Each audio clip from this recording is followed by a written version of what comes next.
Assalamualaikum warahmatullahi wabarakatuh. Alhamdulillah wassalatu wassalamu ala Rasulillah wa ala alihi wa ashabihi wa mawalah. La haula wala quwata illa billah. Allahumma salli ala Sayyidina Muhammad wa ala ali Sayyidina Muhammad. Saudara-saudaraku, perjuangan kita untuk mencari mardatillah, keridhaan Allah dalam hidup ini sungguh perjuangan yang tidak mudah. Bisa menjadi berat bagi orang yang masih belum tertanam jiwanya untuk menetapkan iman Islamnya secara sempurna.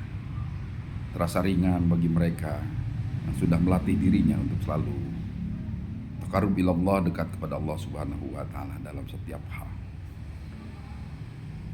Allah Subhanahu wa taala berfirman, "Wattaqi fima ataakumullahu ad-darul akhirah wa la tansa nasibaka minad dunya."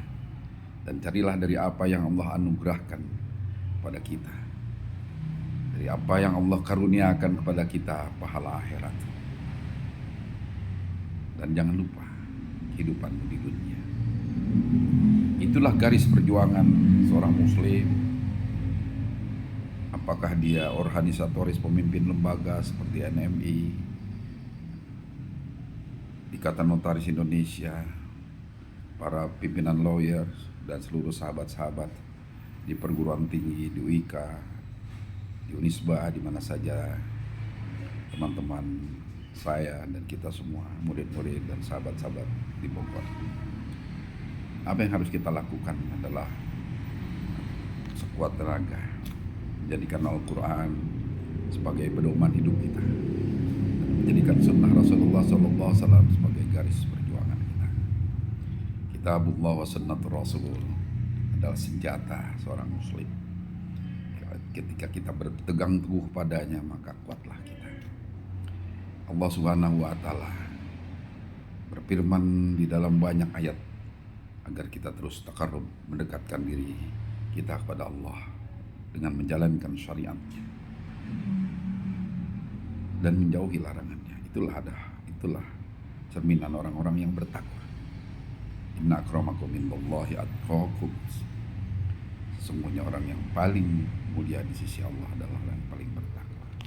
Takwa yang harus kita laksanakan, yang harus kita kerjakan, sebenarnya sebuah keindahan bila kita laksanakan dengan ikhlas. Innal muslimina wal muslimat wal mu'minina wal mu'minat wal qanitina wal qanitat, taat, takwa. Wassadiqina wassadiqat, kita harus benar ucapan kita, bagus kata-kata kita, bagus akhlak kita, dan bagus benar juga perbuatan kita. Bukan hanya sekedar kita berkata-kata, tapi berbuat yang terbaik. Kemudian dalam menjalani hidup ini kita harus sabar. Wal qanitina wal qanitat wassabirina wassabirat, kita harus sabar. Sabar di dalam menjalani hidup. Ketika kita sehat, ketika kita sakit, ketika kita senang atau sedang musibah, semua harus kita jalani dengan sabar. Sabar ketika kita mendapat nikmat adalah menjaga jangan sampai kita terbawa oleh nafsu yang berlebihan di dalam makan, di dalam segala hal. Karena diri kita harus kita jaga. Apa yang ada pada diri kita adalah sebuah keterbatasan, sebagaimana Nabi memakan dan berhenti ketika belum terlalu kenyang. Begitulah tuntunan Rasul. Seorang sahabat saya, ya boleh dikatakan guru saya, Habib Alwi bin Idrus Al-Habsi, tetangga saya, sering bercengkrama dengan saya. Beliau bukan dari turunan garis keras para habaib, tapi seorang yang soleh, yang sabar, tekun dalam ibadah. Umurnya panjang, 80 tahun lebih, masih sehat. Pergi ke Jakarta, ke Bukit Duri, Cikini, kemana untuk khutbah hanya dengan sepeda motor. Masya Allah, kita yang baru berumur 60-an sudah kepengennya naik mobil saja, apalagi kalau ke Jakarta. Beliau masih naik sepeda motor karena beliau seorang yang sederhana, sabar dalam hidupnya. Dijalani perjalanan untuk khutbah, berdakwah di jalan Allah dengan sabar. Ketika capek istirahat di pasar minggu. Terus begitulah hari-harinya. Makanannya pun sederhana. Pagi hari cukup minum air putih ketika bangun tidur. Ketika selesai jam 6:30 dari ibadah, semua aktivitas, minum lagi segelas air susu bercampur kopi. Bila ada makanan kecil, sedikit saja makan makanan kecil. Beliau suka kacang-kacangan, sering saya lihat makan yang penuh gizi. Tidak makan nasi. Tidak seperti kita sarapan breakfast kita banyak. Beliau sedikit. Jam 10 minum dari air sumur beliau yang digali dalam 30-40 meter dalam. Sumur itu jernih. Beliau katakan ayat tadi, beliau sampaikannya, kita harus gali dari apa yang Allah karuniakan, berupa apa yang ada di dalam perut bumi ini.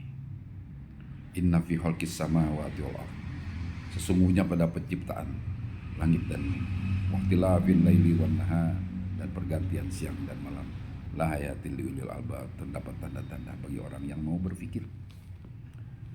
Kita harus menggunakan akal kita untuk menjaga. Pentingnya menjaga kehidupan, menjaga keselarasan antara hidup dunia dan akhirat dengan menjaga kesehatan kita, tubuh kita agar tetap sehat, agar pikiran kita tetap jernih. Setelah itu, setelah menjalani hidup, kita harus beristirahat. Cepatlah tidur. Setelah kita selesai mengerjakan semua aktivitas kita, cepatlah tidur. Saya tidur paling lambat jam 9. Karena kita harus menyiapkan diri bangun bermuajahan pada Allah Subhanahu wa taala di jam 2 atau jam 3 paling lambat. Kita sholat tahajud dimulai dengan sholat taubah, tahajud, sholat hajat ditutup dengan witir. Begitulah hari-hari kita. Isi diri kita dengan tazkiyah, dengan mendekatkan diri kepada Allah, berzikir pada Allah, membaca istighfar yang banyak. Itu adalah tazkiyah. Rasulullah SAW, saudara-saudaraku, diturunkan ke muka bumi atau dipilih oleh Allah sebagai Rasul, Nabi dan Rasul dengan 3 tugas utama. Ya, di dalam surah Al-Jumu'ah ayat 2, surat Al-Baqarah 105 dan beberapa ayat lain dalam Al-Quran disebutkan tugas para Rasul, termasuk Rasulullah Nabi Muhammad SAW. Tugas yang pertama, yatslu alaihim ayati, membacakan ayat-ayat Allah.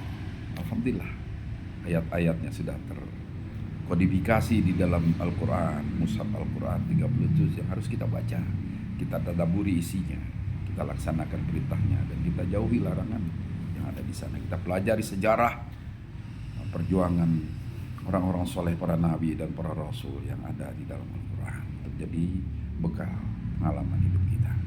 Kita lihat bagaimana Rasulullah menjalankan kehidupan dengan akhlakul karim, akhlak yang mulia dari baginda Rasulullah.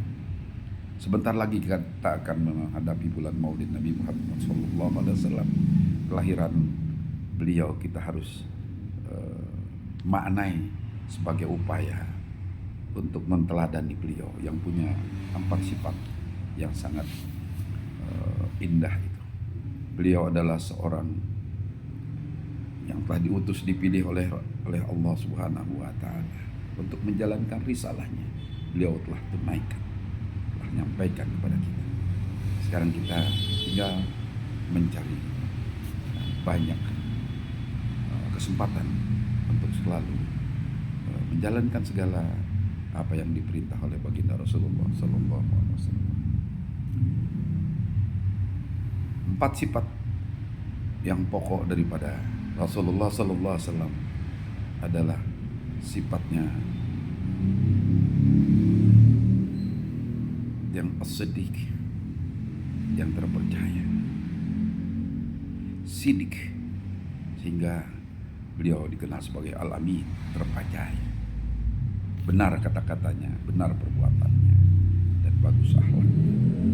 Yang kedua, amanah. Beliau menjalankan amanah dengan sebaik-baiknya, menyampaikan ayat-ayat Allah, memberi contoh terhadap dan keteladanan terhadap segala hal. telah dicontohkan oleh Rasulullah sallallahu alaihi wasallam. Beliau amanah menyampaikan semuanya kepada kita semua. Sekarang kita tinggal mempelajarinya dan mempraktekkannya dalam kehidupan kita sehari-hari. Setelah amanah, beliau tabligh. Beliau menyampaikan semua itu tanpa dipilah-pilah, dipilih-pilih semua yang disampaikan. Ayat-ayat Allah yang diturunkan melalui malaikat Jibril semua terkodifikasi dan kita bisa baca. Bukan hanya ayat-ayat yang menyenangkan beliau, bahkan ayat-ayat yang berisi teguran kepada beliau saja beliau sampaikan dan ada kita bisa baca di dalam Al-Quran yang saya rasa semua kita sudah tahu. Dan yang terakhir, sifat beliau adalah fatonah. Beliau cerdas. Beliau seorang ummi yang tidak membaca tapi cerdas dalam memaknai hidup ini. Sebagai makhluk yang diciptakan oleh Allah, yang dipilih Allah menjadi Rasul, beliau cerdas memilih. Ketika pada suatu saat di perang Badar, Rasulullah SAW terpojok dengan musuh yang begitu banyak, 1000 orang. Sedangkan pasukan kaum muslimin dipimpin Rasulullah SAW dan sahabatnya hanya 300 orang. Beliau begitu cerdas memilih medan tempur di tempat yang lebih tinggi. Beliau cerdas untuk menyerahkan diri kepada Allah segala hal ihwal kehidupannya. Beliau berdoa kepada Allah, ya Allah, jika Engkau kalahkan umat Islam pada hari ini, maka tidak ada lagi Islam di muka bumi ini. Dan aku dengan para sahabat niscaya akan musnah, akan hancur melawan pasukan yang begitu banyak. Beliau dengan penuh khusyuk berdoa kepada Allah, minta kepada Allah Subhanahu wa taala pertolongan. Apa yang terjadi saudara-saudara? Allah Subhanahu wa taala menurunkan bala tentaranya berupa malaikat yang menolongnya dan menjadi pasukan, bagian dari pasukan Rasulullah sallallahu alaihi wasallam. Alhamdulillah pada waktu itu, pada perang Badar yang tidak seimbang itu, malah Rasulullah memenangkan pertempuran. Itulah salah satu contoh kecerdasan Rasulullah sallallahu alaihi wasallam menggunakan akal pikirannya untuk mencapai kebahagiaan dan keberhasilan dalam hidup. Saudara-saudaraku semua, kita semua sekarang ini dalam kenikmatan yang luar biasa bagi notaris, bagi lawyer, sahabat-sahabatku, dan semua insan hukum, bagi semua sahabat-sahabat, para mubaligh, para kiai, para ustadz, di mana saja, sahabat-sahabatku semua. Mari kita syukuri karunia Allah dengan memanfaatkan untuk mencari keridhaan Allah. Wabtaghi bima ataakallahu darul akhirah. Kita pergunakan untuk hal akhirat. Wala tansa nasibaka minad dunya. Dan jangan lupa kita harus terus berusaha, berikhtiar untuk meningkatkan taraf hidup kita, taraf ekonomi kita, taraf spiritual kita terus meningkat dengan satu tujuan, agar kita kembali menghadap Allah dalam husnul khotimah. Caranya hanya satu, kita harus istiqomah mengerjakan segala perintah Allah Subhanahu wa ta'ala. Istiqomah artinya tetap teguh secara sistematis menjalankan perintah Allah. Istiqomah di dalam salat. Ibnu Abbas mengatakan istiqomah artinya istiqomah di dalam menjalani salat tepat waktu, tepat tempatnya. Karena laki-laki harus di masjid atau di musola, kita datang ke musola, kita datang ke masjid. Istiqomah, kita datang ke masjid. Istiqomah, kita jalankan perintah salat. Istiqomah dalam puasa kita sebagai tazkirah, sebagai upaya membersihkan diri kita, karena puasa adalah upaya membersihkan diri kita, kotor-kotor kita. Karena kita ketika istighfar di waktu puasa, ketika kita berdoa di waktu puasa, tidak ada yang tertolak oleh Allah Subhanahu wa ta'ala. Pilihlah puasa-puasa Senin, Kamis, atau kalau yang kuat puasa Daud, sehari puasa, sehari tidak. Pilihlah puasa 3 hari di tengah bulan Ayyamul Bid, karena nilainya yang sangat besar, pahalanya yang sangat besar. Setelah itu kita ta'lim, kita datang ke halaqah-halaqah, ke majelis-majelis ilmu untuk mengkaji Al-Quran, mentadaburi isi Al-Quran, membaca Al-Quran. Jangan sekali-kali dalam sehari kita tidak membaca Al-Quran, walaupun hanya satu ain, satu halaman kita baca. Syukur kita bisa 1 juz tiap hari atau 2 juz tiap hari. Masya Allah. Itu sebuah pengalaman berharga saya dalam kehidupan yang serba sulit, tetapi kita dapat melewatinya dengan insya Allah dengan sebaik-baiknya. Resepnya kita adalah istiqomah. Jalankan perintah Allah untuk membaca Al-Quran, menjalankan segala perintahnya sebagai orang beriman dan saleh. Nah, mudah-mudahan kita semua akan dapat menjalannya dengan sebaik-baiknya. Kalau kita sudah dekat dengan Allah, apa yang kita minta, apa yang kita harapkan, apa yang kita ikhtiarkan, insya Allah akan dimudahkan oleh Allah Subhanahu wa Ta'ala. Jangan sekali-kali kita syirik kepada Allah Subhanahu wa Ta'ala, apalagi kita terjerumus ke dalam gelombang hawa nafsu yang akan mensengsarakan kita dan menyesatkan kita semua. Semoga Allah memberi selalu rahmatnya, taufik, hidayah, inayahnya kepada kita semua, dan kita semua di dalam kebahagiaan hidup fid dunya wal akhirah. Wa'afu minkum, mohon maaf atas segala kehilapan kekurangan. Assalamualaikum warahmatullahi wabarakatuh.